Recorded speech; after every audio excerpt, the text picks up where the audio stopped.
Assalamualaikum warahmatullahi wabarakatuh. Waalaikumsalam warahmatullahi wabarakatuh. Oke, semangat banget nih. Gimana kabarnya hari ini? Alhamdulillah, luar biasa. Allahu Akbar. Yes, yes, yes. Alhamdulillah, semangat. Udah sholat, udah makan? Baik, pada pertemuan kali ini Ibu akan menyampaikan materi tentang penilaian status gizi pada remaja dan cara menilainya. Mungkin pada materi sebelumnya kalian sudah mendapatkan tentang kesehatan remaja, kemudian tentang penyakit-penyakit yang diderita pada remaja. Biasanya penyakit apa sih yang ada pada remaja? Anemia. Ada lagi? Apa?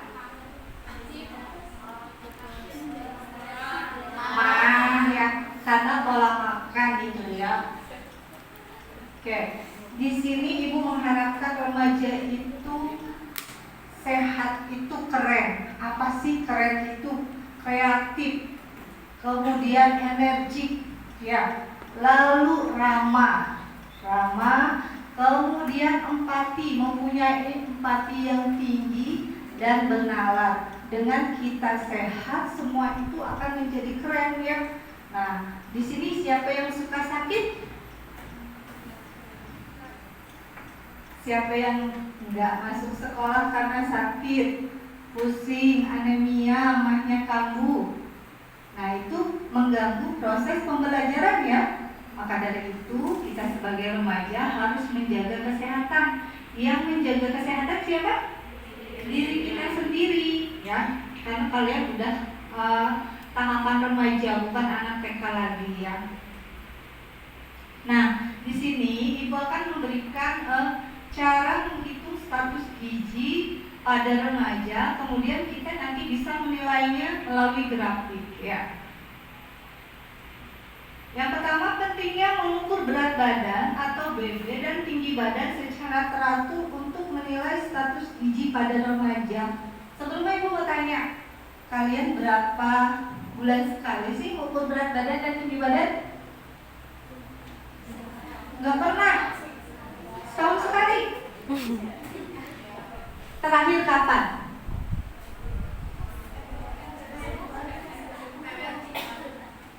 Kemarin? Atau pas masuk sekolah sini? Pas minggu kemarin ya. Penting ya kita kalau bisa yaitu paling lama itu 6 bulan sekali lah mengukur berat badan dan tinggi badan. Apakah ada perubahan berat dan tinggi badan? Idealnya sih naik apa turun?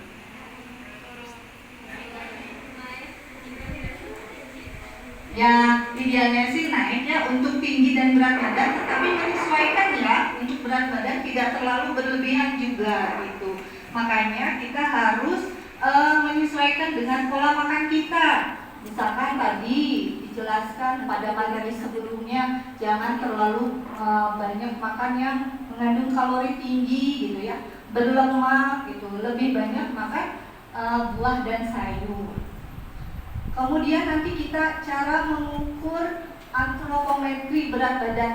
Kita udah ada nih timbangan dan alat pengukur badan ya. Nanti kita praktek gimana sih cara mengukur berat badan dan tinggi badan. Nah, sebagai kader, mungkin sebagai nanti kalian menjadi duta kesehatan, harus bisa melakukan itu ya. Jangan sampai salah pengukuran. Nah, kemudian nanti cara menilai status gizi remaja dengan cara menghitung IMT dan plotting hasil perhitungan IMT menurut usia. Nah, dan jenis kelamin. Nanti kita praktek cara menghitung IMT. Apa sih itu IMT? Indeks massa tubuh. Ya, nanti usia juga itu sangat mempengaruhi. Begitupun jenis kelamin, karena nanti jenis kelamin perempuan dan laki-laki itu beda. Jenis normalnya seperti apa, obesitasnya seperti apa, atau terlalu kurusnya seperti apa gitu kan. Mengapa sih kita penting untuk mengukur berat badan dan tinggi badan secara teratur pada remaja? Ada yang udah tahu?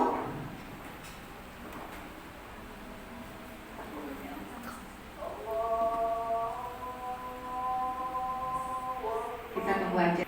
Mengapa sih penting untuk mengukur berat badan dan tinggi badan secara teratur pada remaja? Nah, gunanya atau fungsinya, dengan rutin mengukur berat badan dan tinggi badan, kita dapat mengetahui status gizi remaja, khususnya pada kita sendiri ya, melalui pengukuran indeks massa tubuh atau IMT. Pengukuran rutin juga dapat mencegah penyimpangan dari berat badan normal. Kemudian, bila terjadi penyimpangan berat badan, dapat segera dilakukan langkah-langkah pencegahan dan penanganannya. Misalkan, kalau misalkan kita terlalu kurus, nah langkah apa aja tuh yang harus dilakukan? Atau terlalu gemuk, nah kita harus ngapain aja tuh? Kemudian direkomendasikan pengukuran berat badan dan tinggi badan itu dalam 1 semester itu 1 kali atau 6 bulan sekali ya. Nah, ini proses penentuan status gizi pada remaja. Yang pertama itu menyiapkan data-data yang diperlukan, yaitu usia, kemudian gender, laki-laki atau perempuan, berat badan dalam ukuran kilo, dan tinggi badan dalam ukuran meter. Lalu kita hitung tuh IMT-nya, indeks massa tubuh berdasarkan berat dan tinggi badan, dengan rumus berat badan dibagi dengan tinggi badan dalam ukuran meter, kemudian dikuadratkan. Nanti kita praktek ya. Lalu gunakan grafik pertumbuhan WHO atau tabel Z-score. Pada grafiknya nanti sesuai gender. Biasanya kalau remaja putri itu warnanya pink, putra warnanya biru. Suka lihat buku perkembangan anak usia dini atau balita? Nah, yang seperti di posyandu ya. Nah, seperti itu sama, remaja juga ada tabelnya seperti itu. Kemudian kita nanti posisikan titik-titik sesuai dengan usia. Lalu perhatikan posisi titiknya, nanti tarik garis. Nah, kira-kira nanti kita ada di posisi mana nih? Normalkah atau kurangkah atau kegemukan atau obesitas? Nah, kemudian nih pengukuran antropometri berat badan dan tinggi badan. Sudah tahu untuk mengukur berat badan apa namanya? Timbangan badan ya. Kalau secara umumnya gitu ya. Nah, inilah prosedur untuk penimbangan berat badan. Nanti kita praktikkan ya. Yang pertama kita mengaktifkan timbangan, tunggu sampai angkanya 0,00. Jangan lupa sebelumnya kalau memang timbangannya mengalami standarnya kurang, misalkan kita harus kalibrasi dulu ya timbangannya dan kita betulkan sampai 0,00. Kemudian responden naik ke timbangan, posisi kaki tepat di tengah-tengah. Nah, tidak menutupi jendela baca. Jadi jendela baca itu tidak tertutup oleh kaki. Posisi kaki tepat di tengah timbangan dan nggak boleh bergerak ya, pandangan ke depan. Lalu baca angka di alat timbang setelah angka tidak berubah atau dia statis berhenti. Jadi cara bacanya kalau dia masih bergerak angkanya jangan menentukan berat saya segini gitu ya. Tapi tunggu sampai angkanya berhenti. Lalu catat angkanya berapa nih berat badan kita. Kalau misalkan dibulatkan 1 digit, boleh pembulatan ke bawah atau pembulatan ke atas, lebih besar yang mana? Kalau misalkan 2 angka berarti ambil 1 angka. Nah, setelah itu baru minta responden untuk turun. Nah, alat timbangnya itu secara otomatis dia akan kembali ke 0 ya atau O. Nah, dan seterusnya ya, kalau mau menimbang pasien selanjutnya seperti itu. Nah, ini posisi cara menimbang yang betul ya. Jadi, kalau misalkan pakai status, sepatunya dibuka apa enggak? Tasnya dipakai apa enggak? Tasnya dipakai enggak? Enggak bisa aja tasnya 1 kilo ya. Isinya kan banyak untuk analis kimia dan farmasi, gitu kan, bisa 1 kilo itu beratnya. Nah, jadi posisinya seperti itu ya, pandangan lurus ke depan, posisi kakinya tidak menutupi kaca untuk membaca angkanya, kemudian tidak menunduk gitu. Nanti yang baca angkanya jangan yang ditimbang, tapi yang penimbangnya gitu ya. Nah, ini mikrotois, apa itu? Alat pengukur tinggi badan. Jadi kita sudah lengkap, alhamdulillah, untuk peralatan UKS kita ya, kita udah punya alat pengukur tinggi badan.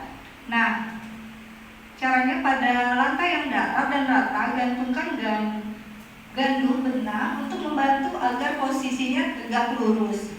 Contohnya mungkin seperti itu ya. Nah, ini terlalu tinggi, nanti ibu minta teman-teman di sini untuk membantunya ya.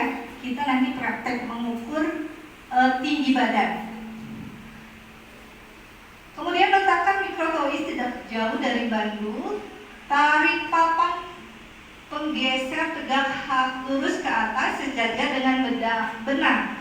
Nah, nanti kalau sudah berdiri kita tarik, lalu pas di atas kepala. Nah, gimana cara bacanya? Nanti di alat itu ada garis merah ya. Nah, nanti itulah tinggi badan kita. Jangan lupa nanti sepatunya dibuka. Nah, ini prosedur tadi sudah ya.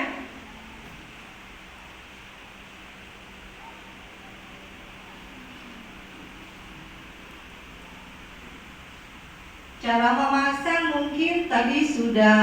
Untuk anak PNL biasanya harus sudah mengerti ya cara memasang mikrotois. Nah, ini contoh menggunakan alat pengukur tinggi badan. Posisi tumitnya yang ini benar atau enggak? Hah? Kenapa enggak benar? Tidak menempel ke dinding. Yang ini? Benar, kenapa? Ya, dia menempel ke dinding ya. Nah, tuh kemudian ini salah melihat hasil yang salah, dia melihatnya seperti ini. Jadi harus persis di atas ke kepala dan badan. Posisi badan tegak menempel ke dinding. Semuanya harus menempel ke dinding ya. Nah, kira-kira bagaimana dengan pengukuran ini? Kenapa salah? Kenapa? Oh iya, di bawahnya ada timbangan, itu bisa menambah tinggi 10 cm atau 15 cm ya. Ya, jadi ini posisinya aja udah salah, cara penggunaannya udah salah. Dia ceritanya pengen sambil menyelam minum air ini. Dapat berat badan, dapat tinggi badan, tapi jadi salah pengukuran ya. Jadi ini salah ya. Ini harusnya tidak pakai alas timbangan gitu ya.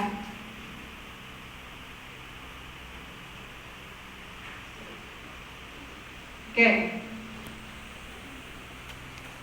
Nah, ini cara membaca hasil pengukuran tadi nih, ada garis merah yang tadi sudah dijelaskan. Nah, kemudian ini posisinya lurus. Posisi kepala, punggung, pantat, betis dan tumit itu sudah benar, ini menempel ya. Pandangan lurus ke depan. Nah, ini keterbatasan dari alat pengukur tinggi badan atau mikrotois memerlukan tempat dengan permukaan lantai dan dinding yang rata. Jadi kalau kita dindingnya bergelombang atau tidak ada tempat yang rata, itu tidak akan bisa mengukur ya. Perempuan tadi warna apa? Pink ya. Nah, ini ada range-nya dari obesitas, gemuk, normal, kurus, sangat kurus paling bawah. Kemudian ini yang laki-laki, warnanya biru, sama ya keterangannya. Nah, ini untuk IMT, kemudian di sini untuk umur. Nah,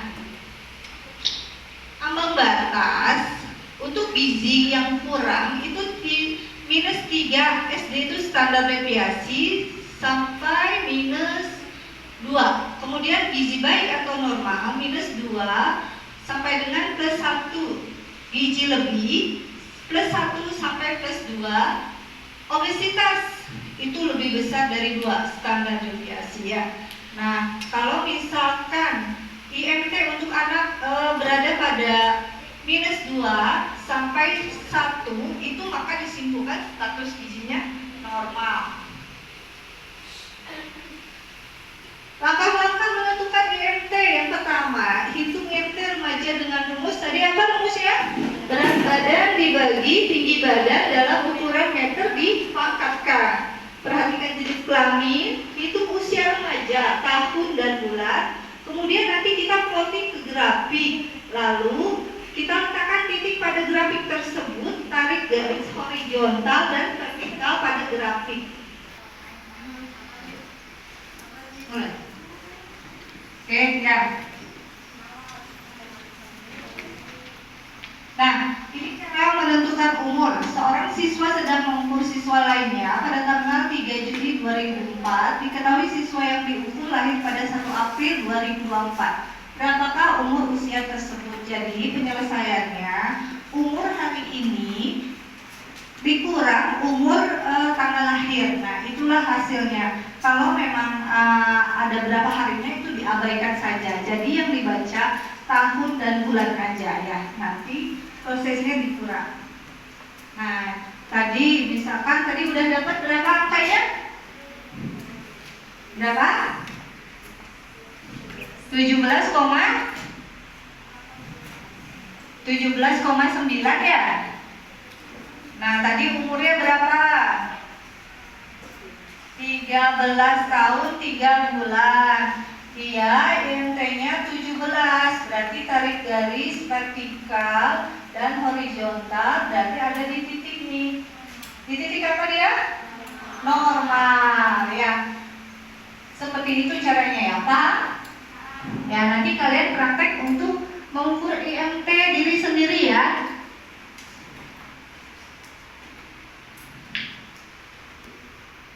Sebelum Ibu menyimpulkan atau pesan kunci, ada yang mau ditanyakan? Nanti kita praktek. Boleh?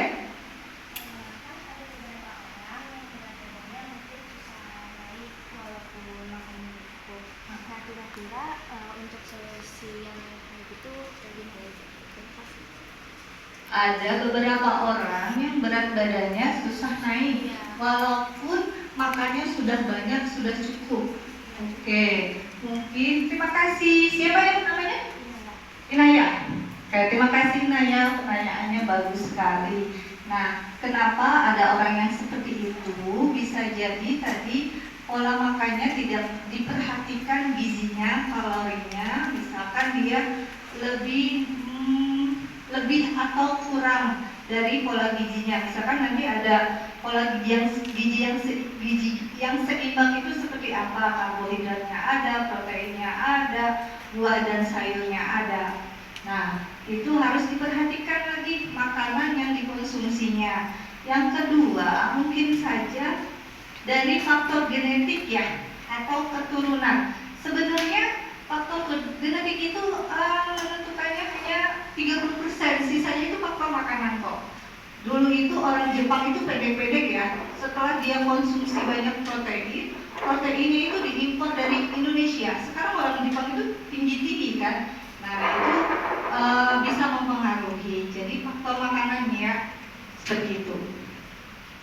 Ada lagi yang bertanyakan? Di status gizi kita dapat melakukan pengukuran indeks massa tubuh dan juga dapat melihat status gizi kita itu bagaimana, normal, kurangkah atau obesitaskah. Itu perlu dilakukan minimal 6 bulan sekali ya. Oke, Ibu terakhir mau praktek cara menimbang dan mengukur berat badan. Enggak? Wah, tinggi nih sepertinya. Sudah betul nih teman-teman? Sudah ya, posisi betis, pantat, punggung, kepala menempel pada dinding yang rata. Tidak pakai kaos kaki. Berapa sih?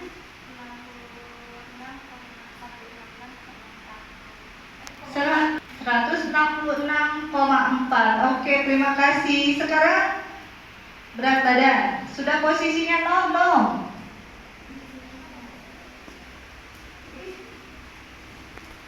Sudah nol? Berapa Kak? 47,4. Oke, terima kasih Reva. Nanti Reva bisa menghitung IMT-nya ya. Pandangan lurus.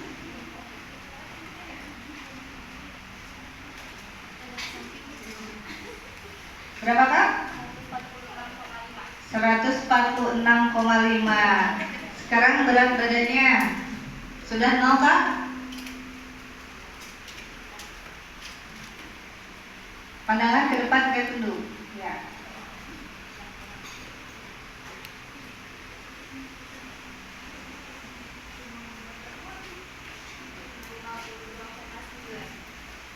Oke, 52,9. Ya udah, sok kita kurangi. Atau mungkin tulisnya di depan kali ya.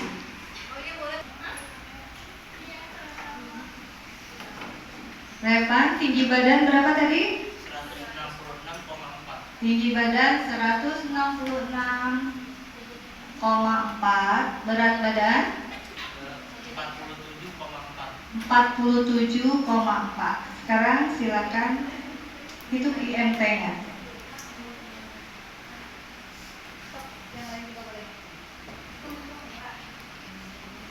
Tadi apa rumusnya? Berat badan dibagi tinggi badan dalam meter dikuadratkan. So, silakan masukkan ke rumus. 1,7.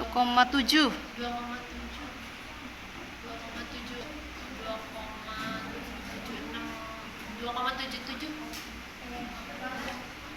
Berat badannya dimasukkan ke rumus.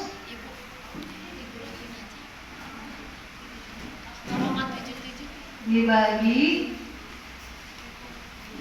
1,66 dikuadrat dalam meter dikuadratkan 7,4 dibagi 2,89.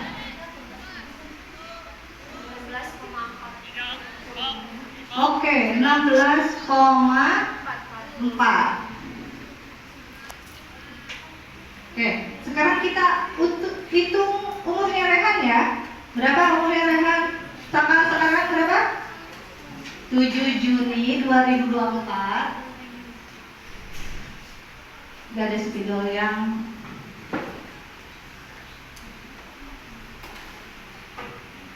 nya 16,4 ada di mana posisinya naik? 16 ini IMT ya 16,4 di mana posisinya?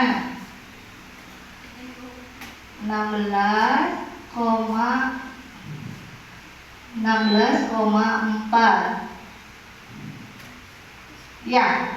Kemudian umurnya tadi berapa? 16,5. Mana 16,5? 16,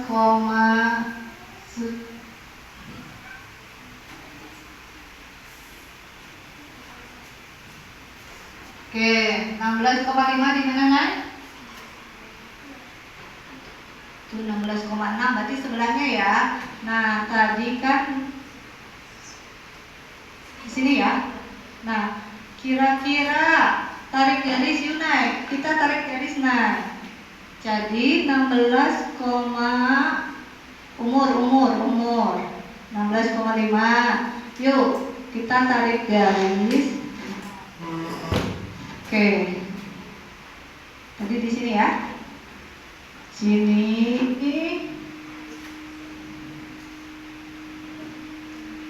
Gimana? Nah, set. Nah, dapat apa? Apa keterangannya? Termasuk kurus ya. Jadi gitu ya. Paham? Nah, nanti kita kalau mengukur IMT-nya tadi seperti itu, kemudian kita termasuk 100 gizi yang mana nih? Kurus. gemuk kan, normal kan, jadi seperti itu ya. Nah mungkin nanti setelah proses berjalan duta gizi, kita akan bagikan lembar ini masing-masing ke siswa seperti itu ya. Mungkin ada yang ditanyakan sebelum Ibu hadiri? Paham? Paham. Baik, untuk hari ini cukup sampai di sini. Mudah-mudahan informasi ini bermanfaat untuk kalian. Wabillahi taufiq wal hidayah. Wassalamualaikum warahmatullahi wabarakatuh.